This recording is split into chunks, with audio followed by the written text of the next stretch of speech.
The estate felt hollow without Margaret. Robert Whitmore stood at the mahogany-framed window of his study, watching autumn leaves scatter across the manicured lawn. 6 months since the cancer took her. 6 months of rattling around this 12-room testament to a life built together, now inhabited by one. The doorbell's chime pulled him from his reverie. Through the intercom, Clara's voice bloomed bright as spring flowers. "Daddy, it's us." When he opened the door, his daughter stood there with Paul, her husband of 8 years, both wearing expressions of practiced concern. Clara's auburn hair caught the afternoon light. Margaret's hair, he'd always thought, though now he wondered if he'd been seeing what he wanted to see. "We've been so worried about you," she said, wrapping him in an embrace that felt rehearsed. "All alone in this big house." Paul stepped forward, medical bag in hand, his handshake firm but somehow clinical. "Robert, you're looking tired," he observed. "When's the last time you had a proper checkup?" They swept into his life like saviors. Clara took over the kitchen, preparing his meals with what seemed like devotion. Paul insisted on weekly health assessments, checking blood pressure, reviewing medications, adding new vitamins to his regimen. They moved into the East Wing, claiming they couldn't bear to leave him alone. For the first week, Robert felt grateful. The house breathed again with voices, footsteps, the clatter of dishes. Clara brought him chamomile tea each morning, sitting beside him as steam curled between them, asking about his dreams, his health, whether he'd slept well, but something felt off. It was in the small moments. Clara's smile would fade the instant she thought he'd looked away, replaced by an expression of calculation, impatience. Paul's bedside manner reminded Robert of a mortician preparing a body. Professional, detached, already thinking past the present moment. "Your color's not good," Paul announced during the second week's examination. "We should adjust your medications." "I feel fine," Robert protested, though even as the words left his mouth, he wasn't sure they were true. Clara appeared with her tea tray right on schedule. "Daddy, you need to trust Paul," she insisted. "He knows what's best." The tea tasted different lately, bitter underneath the honey she'd started adding. When Robert mentioned it, Clara laughed, a tinkling sound that didn't reach her eyes. "Your taste buds are probably just changing," she explained. "It happens with age." Age. 72 wasn't young, but Robert's mind remained sharp as the Waterford crystal in the china cabinet. Sharp enough to notice things. How Clara's phone conversations stopped abruptly when he entered a room. How Paul's medical visits grew longer, more invasive, though Robert's only complaint had been loneliness. The house felt different now. Not warmer, watched, as if the walls themselves were waiting for something. 3 weeks into their stay, Robert woke at 2 a.m. with a dry throat. He'd forgotten to keep water by the bedside. Clara usually brought it, but she must have forgotten. Moving quietly through the darkened hallway, he heard her voice drifting from the kitchen, low and urgent. He pressed himself against the wall, heart suddenly hammering with an instinct honed by 40 years in business. The instinct that had saved him from bad deals, corrupt partners, hidden agendas. Not sustainable, Clara was saying into her phone. "He's stronger than you said he'd be." A pause as she listened to the response. "I don't care what Paul thinks," she continued. "We need this done before the quarterly taxes. The estate lawyer's already sniffing around about the missing pieces from the collection." Missing pieces? Robert's hand found the wall for support. The Ming vase, the Tiffany lamp. Clara had said they were being cleaned. "Don't worry." Clara's voice dropped to a whisper, but in the silence of the sleeping house, it carried perfectly. "It won't be much longer now. The old man's getting weaker every day." Robert retreated to his room on legs that felt suddenly ancient, mind racing with terrible clarity. His loving daughter had come home all right, but not to care for him. Robert became an actor in his own home, playing the role of a declining patriarch while his mind sharpened like a blade on a whetstone. The symptoms started subtly. Tuesday morning, after Paul's vitamin injection, the room tilted sideways. Wednesday, Clara's special tea left a metallic film on his tongue that no amount of water could wash away. By Thursday, his hands trembled as he signed the documents Clara placed before him. "Just some insurance paperwork." "Daddy, she assured him sweetly. He started keeping a journal, hidden beneath the false bottom of Margaret's jewelry box. His businessman's instinct for patterns served him well.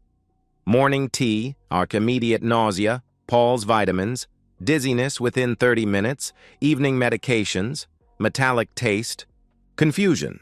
Symptoms subside when meals skipped. The Ming vase disappeared first, then the Chagall sketch from the hallway. When Robert asked, Clara's face arranged itself into sympathy. "Oh, Daddy, we talked about this yesterday," she said gently. "They're being appraised for insurance. Don't you remember?" He hadn't forgotten anything. But he nodded, playing confused, watching calculation flicker across his daughter's face. Paul increased the medications. "Your blood pressure's erratic," he explained, though Robert noted Paul never actually showed him the readings. "We need to be aggressive with treatment. Aggressive." Yes, that described it perfectly. Robert developed new habits. When Clara wasn't looking, he'd pour the tea into the potted fern by his chair. The plant began dying within days. He learned to hold pills under his tongue, spitting them out later. The improvement was immediate. The trembling stopped. The metallic taste faded. His mind cleared like fog burning off a lake. One afternoon, feigning sleep in his study, he heard them arguing in the hallway. "It's taking too long," Clara hissed at her husband. "You want him to drop dead suddenly?" Paul shot back. "That brings questions. Autopsy, investigation. It needs to look natural, gradual decline, consistent with his age and grief." "His age?" She scoffed. "He's got the constitution of a man 20 years younger." "Not anymore," Paul assured her. "Trust me, the cocktail I'm giving him is untraceable but effective." "Another month, maybe 6 weeks." "We don't have 6 weeks," Clara interrupted. "Thomas is getting impatient." "Your antique dealer friend can wait," Paul said coldly. "He's not just my friend," Clara admitted, her voice taking on a different tone. We've been together. Before you and I even talked about this plan," silence stretched like a taut wire. "You're having an affair?" Paul asked, his voice dangerously quiet. "Don't act surprised," she replied dismissively. "Our marriage has been dead for years. You needed money after losing your medical license. I needed your medical knowledge. Thomas and I. That's real." "You told me we'd split everything equally," Paul said, anger creeping into his voice. "We will," Clara assured him. "You get your 30%. Enough to disappear and start over. Thomas and I take the rest and leave the country." They moved away, voices fading. Robert remained still for another 10 minutes, processing. Their marriage was a sham. Paul had already lost his medical license. He was practicing illegally. And Clara was planning to betray her husband, too, just as she was betraying her father. That evening, Robert made a show of confusion at dinner, asking about Margaret as if she were still alive. Clara's eyes gleamed with satisfaction as she patted his hand. "She's gone, Daddy," she said softly. "Remember? But I'm here now." After they retired, Robert accessed his laptop, fingers steady despite the rage burning in his chest. Paul Brooks. Medical license revoked in Nevada 3 years ago for overprescribing opioids. 3 malpractice suits. 1 patient death. Robert then searched Thomas Vance Antiques. Thomas Vance, proprietor of Vance Antiquities, specialized in estate sales and authentication. The pieces clicked together like a closing trap. Clara and Paul, in a marriage of convenience, were poisoning him while Clara's real lover, Thomas, sold off his collection. They were stealing his money, his mind, his life, and making him grateful for it. Robert closed the laptop and stared at his reflection in the dark screen. They thought him weak, confused, dying. They had no idea who they were dealing with. He hadn't built a fortune by being anyone's victim, but for now, he would continue playing the part. He would document everything, and when the time came, they would learn that some old men didn't go gentle into that good night. They burned with something far more dangerous than rage. They burned with patience. Robert Whitmore had survived 40 years in business by understanding one principle. Information was ammunition. Now he loaded his weapons. The surveillance equipment arrived in packages addressed to Margaret, a detail that made Clara dismiss them as more of Daddy's confusion. she told Paul with an eye roll. 8 miniature cameras, each no larger than a button, voice-activated and streaming to cloud storage. Robert installed them during his wandering episodes at night, when Clara and Paul believed he was sundowning. One in the kitchen, hidden in the sugar bowl they never used. Another behind Margaret's portrait in the living room.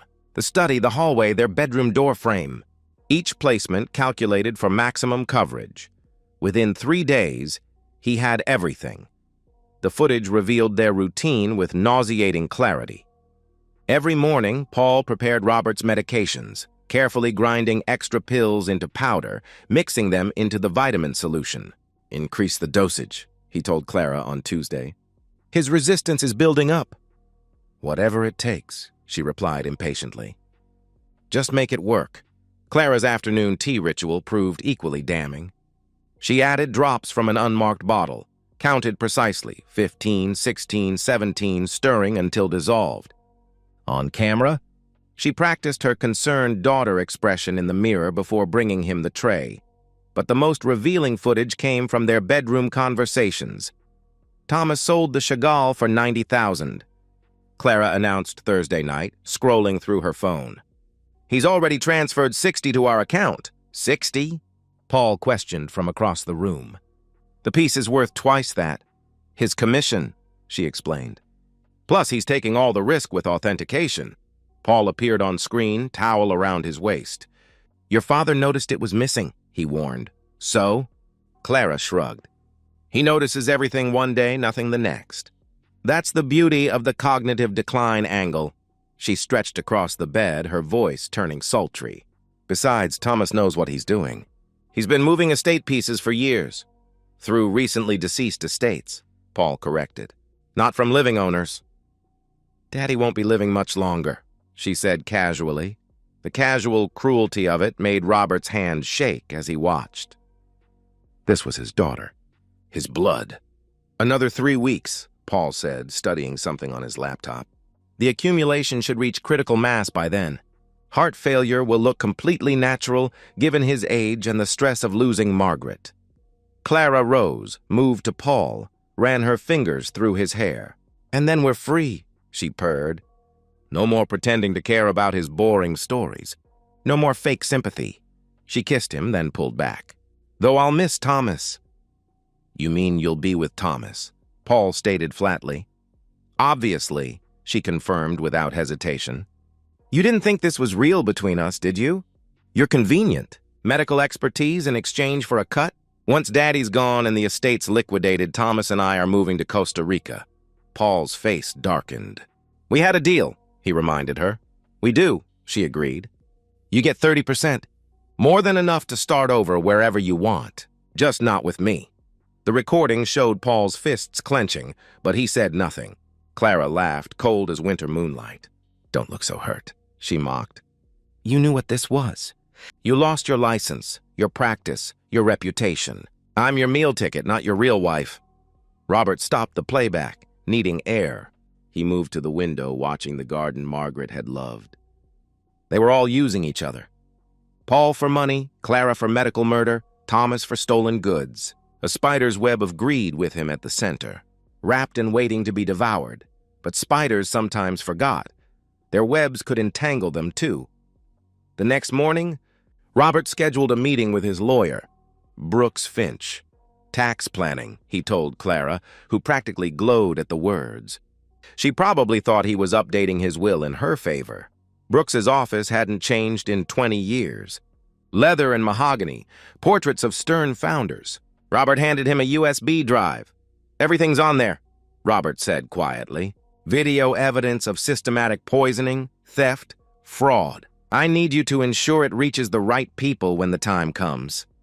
Brooks's face paled as he reviewed the footage. "Robert, we should call the police now," he urged. "No," Robert refused. "They'd claim elder abuse, say I'm confused, that Paul's been treating my dementia." He'd produce falsified medical records. "It would be my word against theirs." "Then what do you propose?" Brooks asked. Robert smiled, cold as Clara's laughter. "I'm going to give them exactly what they want. But first, I need to update my will." That evening, Robert found the unmarked bottle Clara used for his tea. He carefully extracted a sample of the poison for evidence, keeping the original liquid. He'd need it for his final move. He accessed Paul's laptop while they slept. The password was pathetically simple: Clara 2023. The browser history revealed everything. Untraceable poisons, induced heart failure elderly, cognitive decline symptoms. Robert screenshot everything, uploaded it to his cloud storage. The final piece came when he followed Clara to her Thursday afternoon hair appointment. She met Thomas at a cafe downtown. Robert sat 3 tables away, unnoticed, recording their conversation on his phone. 2 more weeks. "Baby," Thomas promised her. "Free and rich," Clara corrected, before kissing him deeply. Robert watched his daughter betray everyone. Her father, her husband, even her lover, who didn't know Paul would be getting a cut. Tomorrow, Paul would attempt to administer what he believed would be the beginning of the final, fatal dose. Tomorrow, Robert would be ready. Friday morning arrived gray and fitting, rain stippling the windows like tears on glass. Robert sat at his desk recording his final message. "My name is Robert Whitmore," he began, voice steady as granite. "If you're watching this, I'm dead. And my daughter Clara murdered me." He laid out everything with prosecutorial precision. The timeline, the evidence, the conspiracy between Clara, Paul, and Thomas Vance. He held up documents: Paul's revoked medical license, bank statements showing transfers from Thomas's accounts, screenshots of Paul's poison research. "But here's what they don't know," Robert continued, allowing himself a cold smile. "I've been aware of their plan for weeks. Every dose Paul thinks is poisoning me has been documented. The fatal dose I'll take today, that's my choice. My terms." He'd spent the previous night ensuring everything was ready. The will, updated and witnessed, left his entire estate to Riverside General Hospital's elder care wing, the same hospital where Paul had lost his license. Clara would receive nothing. Not a penny. Not a memory. The irony was deliberate, vicious, and would be very public. Robert had carefully saved the poison Clara had been putting in his tea, enough for 1 lethal dose. He placed it in a glass of water, set it beside him, waiting. At 10 a.m., Paul arrived for the morning medication ritual. Robert watched him prepare the syringe, grinding extra pills, drawing the solution. The cameras captured every movement. "Your color's better today," Paul lied, inserting the needle. "I feel stronger," Robert agreed. Knowing Paul would interpret this as sarcasm, Clara appeared with the tea, her smile bright as false sunshine. "Morning, Daddy," she chirped. "Sleep well?" "Like the dead," Robert replied meaningfully. They exchanged glances. Soon, those glances said. Very soon. After they left, Robert drank the poisoned water, Clara's own poison, saved over weeks. The metallic taste was familiar now, but stronger. His stomach clenched immediately. He had perhaps 3 hours, maybe less. At 10:30 a.m., he called Brooks Finch. "Execute the will today," he instructed. "The reading should be tomorrow, noon sharp. Ensure Clara and Paul are present. Tell them it's mandatory for inheritance." "Robert, are you—" Brooks began, concerned. "Today, Brooks," Robert interrupted. "Everything depends on timing." At noon, Robert felt the first waves of real weakness. His heart stuttered, raced, stuttered again. He activated all the cameras, then called Clara and Paul into the living room. "I need to tell you both something," he said, letting his voice shake. They sat across from him, poorly concealed anticipation on their faces. "I know what you're doing," Robert stated simply. Clara's face went white. Paul's hand moved to his pocket, where Robert knew he kept a syringe. "I know about the poison. The theft." "Thomas," Robert continued, coughing, tasting blood. "I know everything." "Daddy, you're confused," Clara began. "I have video evidence," Robert interrupted. "Audio recordings." "Everything's with my lawyer." He leaned forward, feeling his heart skip, pound. "But here's what you don't know. The poison killing me right now? It's the same one you've been giving me, Clara. I saved it. Concentrated it. Took it myself." They sat frozen, horror dawning on their faces. "You're lying," Paul whispered. Robert pulled out the empty poison bottle. Clara's fingerprints all over it. "Your poison, Clara," he confirmed. "The one you've been putting in my tea. Every drop you gave me I saved when I could." Another cough, more blood. "The dose you gave me this morning, Paul?" I spit it out. "But this?"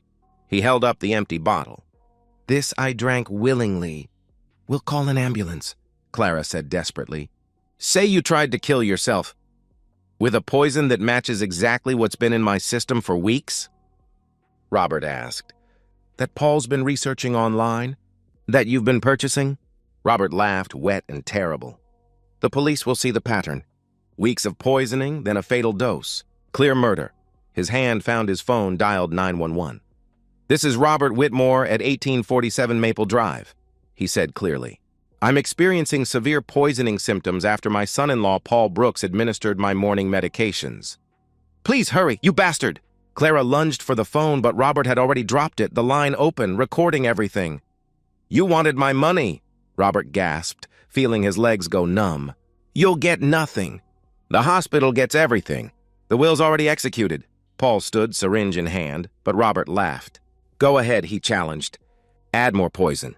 "Give them more evidence!" Sirens wailed in the distance, growing closer. Robert's vision blurred, but he could see their faces, the dawning realization that they'd been outplayed. "The estate lawyer already has everything," Robert whispered, his heart struggling, failing. "Videos of you poisoning me, planning my murder, stealing from me. And now," he gestured weakly to the room where he knew cameras were recording. "Now they have you watching me die without helping." The sirens screamed closer. Clara was sobbing, not for him, but for herself. Paul stood frozen, calculating, realizing there was no escape from the web they'd woven. "He's lying!" Clara screamed at Paul. "Do something!" "What can I do?" Paul shot back. "He's dying from your poison, the same one you've been giving him for weeks." "Our poison," she corrected viciously. "This was your plan!" Robert's final coherent thought as the paramedics burst through the door was that Margaret would have been proud. He'd protected their legacy from the vultures, even if one vulture was their own daughter. He poisoned himself. Clara screamed at the paramedics. "He's crazy! Senile!" But the paramedics were already seeing the medical supplies, Paul's syringe, the evidence Robert had deliberately left visible. One was already calling for police backup. "Sir, who gave you the medication?" A paramedic asked Robert directly. With his last strength, Robert pointed at Paul, then at Clara. "They did," he whispered. "Together." Robert closed his eyes, feeling oddly peaceful as his heart gave its final stuttering beats. Checkmate. The law offices of Finch and Associates had never hosted a will reading quite like this one. Brooks Finch stood at the head of the conference table, laptop connected to the wall-mounted screen. Clara sat rigid beside her court-appointed attorney, electronic monitoring anklet visible beneath her designer slacks. Paul, shackled and in orange jumpsuit, flanked by two officers. Thomas Vance, subpoenaed to attend, sweated in the corner. The room filled with others. Hospital board members, Detective Martinez, who'd led the investigation, reporters Brooks couldn't legally bar, and distant cousins who'd emerged hoping for scraps. "Before we begin," Brooks announced, "Mr. Whitmore left specific instructions that this video message be played in its entirety." Robert appeared on screen, healthy, alert, filmed just days before his death. "If you're watching this, then my death has occurred exactly as I planned it." Robert's recorded voice filled the room. Clara made a sound, half sob, half snarl. "To my daughter Clara," Robert continued from the screen, "you were the greatest disappointment of my life. Not because you wanted my money, greed I could forgive, but because you were willing to destroy my mind, steal my dignity, and watch me die slowly, all while pretending to love me." The screen shifted to surveillance footage, Clara adding drops to his tea, counting precisely. To Paul Brooks, who lost his medical license 3 years ago for killing patients and thought he'd found an easy mark. "You were right about one thing," Robert's voice continued. "It does take a special kind of person to murder someone slowly. Unfortunately for you, I was special in ways you never imagined." More footage. Paul preparing poisoned injections, researching untraceable toxins. To Thomas Vance, who thought he was stealing from a dying man, Every piece you sold was documented, Robert stated. Every transaction recorded. The FBI's art crime team is very interested in your authentication methods. Thomas's face went gray as Robert's image continued. Now, to the distribution of my estate, the recording announced. Robert's image smiled coldly. To Clara Whitmore Brooks, I leave nothing. Not 1 cent, not one memory. You are dead to me as I am dead to you.